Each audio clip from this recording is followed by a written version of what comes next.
ఎవరైనా సరే మంచి కార్యక్రమం చేయాలంటే దేవుని దగ్గరికి వెళ్తాం.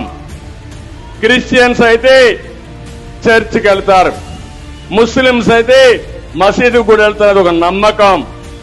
కానీ ఈ జగన్మోహన్ రెడ్డి చేసింది ప్రారంభమే ప్రజావేదిక కూల్చి ఈ రాష్ట్రానికి నష్టం చేస్తూ విధ్వంస పాలనకి దోహదం చేశాడు.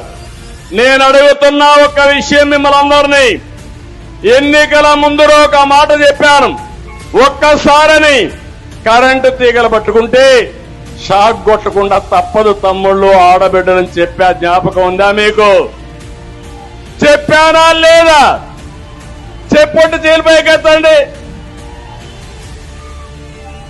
నా మాట విన్నారా మీరు? ఇన్లా మీతో కూడా నాకు కూడా కష్టాలు వచ్చేసాయి. అందరం కష్టపడ్డావా లేదా? అందరం బాధితులు అవునా కాదా అని మిమ్మల్ని అడుగుతున్నా.